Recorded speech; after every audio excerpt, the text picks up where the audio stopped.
Hey, hello, I'm Kråkan, also known as Corvus Cornix, and welcome to Yacc, yet another Crowcast where I pick a game I played for a week and then I talk about it. This week's game is Devil May Cry 2 for the PlayStation 2.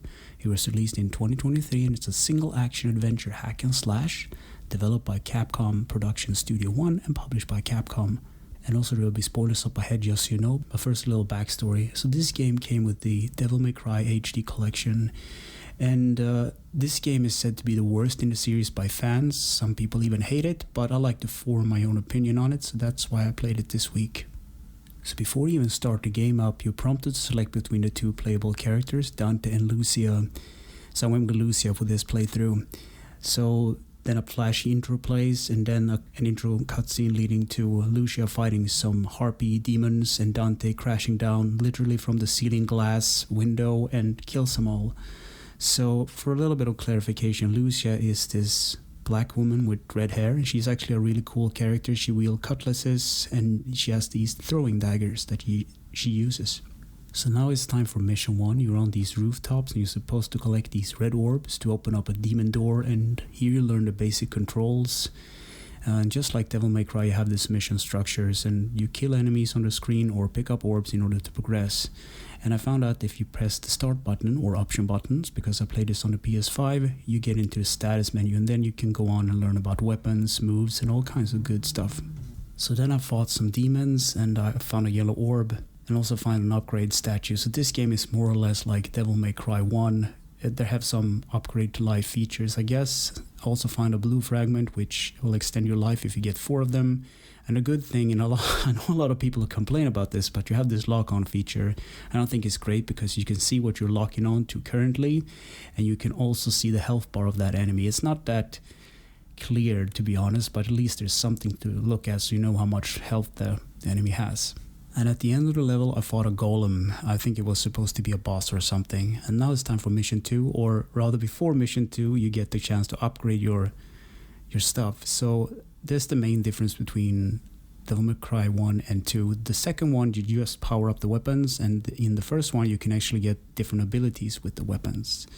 So I did some upgrading and went on through the stage, and I beat 2 goats, one flying and one moving, and I unlocked form of Devil Trigger power, which if you press the X button while in Devil Trigger mode, you can flap your wings. So I didn't say this before, but Lucia has this devil form, which is like a bird.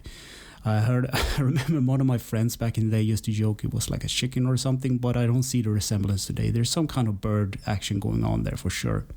And then I fought some more bad guys and I found another item that I can use, the darts. I also picked up a blue shard, so that makes 2. I activated some mechanism. I think this tower is supposed to be a clock or something. And then I fought the boss, which was this 2-headed monster guy. And it was really easy for some reason.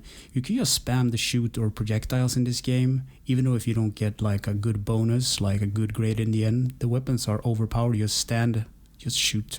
And the reward you get for beating this boss is the Arcana Sparta, which is this holy relic that an old lady needs to progress the story for you. So time for mission 3. Dante saves Lucia from an explosion. And you get the backstory told by an old lady. Apparently the main bad guy is a demon. He's also a corporate boss, which I thought was kind of funny. So what I did more, I upgraded the cutlass to level 2 so I make more damage with them. Then I fought some more demons in an alleyway and I got a claymore. And a claymore in my head is either a mine or a longsword, but in this game it's like 2 batons. And what makes me more frustrated is how they spell it. It's spelled with a K instead of a C, but that's just a minor nitpick from my part. And then I fought a sea monster, and it has these tentacles, right? So you have to avoid them. So you can't really get close up, and it has a lot of heads, or tentacles, I should say, and they regenerate. So just go into Devil Trigger mode and just spam your projectiles. It's just tedious. You just have to wait and wear this boss down. Now it's time for mission 4. So I upgraded a cutlass to level 3, and I beat some wannabe demons. Got an upgrade for an amulet. And this power gets used with the Devil Trigger mode. And then I went through a subway and I ended up beating up a possessed tank. And it was really easy, I don't know maybe it's just lazy game design, I don't know. And then there's a cutscene where a shop with a Ouroboros logos on it. And for you who doesn't know what an Ouroboros is, it's a snake that devours itself.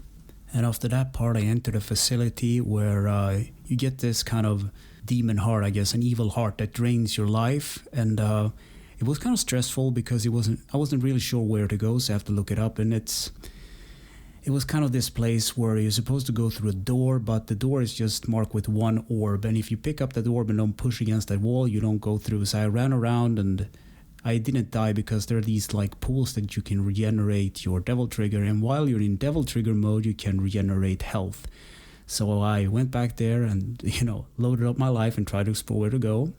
So this is where I stopped to play the game because I didn't get any more enjoyment out of it. I know also that Lucia and Dante more or less share the same levels throughout the story. Yeah, that's more or less it. I also know that this game went through hell of a development cycle.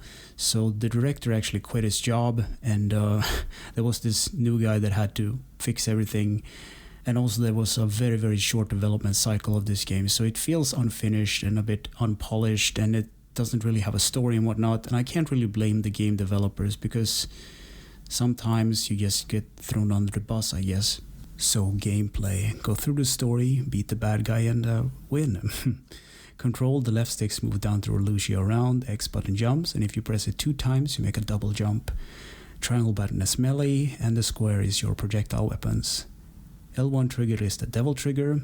R2 actually removes the lock-on feature, and that would have been a very good thing because usually Dante and Lucia just lock onto the nearest enemy, and there's no way to get out of that phase while in combat. The circle button dodge, and you can also use this dodge mechanics to run on walls and everything, but it's not really useful.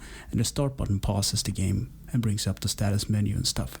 Graphics. So this might sound a little weird, but I actually prefer Devil May Cry's graphics over the second one. So it actually looked bland at some times, and it also has these fixed camera angles that mixes up the controls and the movement, and I don't like that. Sound and music. Masato Konda, Tetsuya Shiabata, and Satoshi Ise made the music for this game, and it's nothing to write home about. Also, the voice acting is really bad. Easter egg, secrets, and glitches. So this game had a deal with Diesel, the clothing brand. So if you beat the game with either one of the characters, you earn their special costumes. So Dante will rock a cool Diesel jacket and Diesel jeans, and they actually look nice. And Lucia has some interesting clothing from Diesel as well. Another cool thing about this game is that it came with 2 discs, 1 disc for Dante and 1 for Lucia. Usually you got 1 disc for an entire game, but in this case you got 2. So in conclusion, I wrote no, sit this one out. So this game is not liked by the Devil May Cry community, and it's for a reason. So the game is a cakewalk compared to Devil May Cry, and this is actually a direct response to the fan complaining about the game's difficulty. So there's a bad balance there, I guess. So the games is very linear.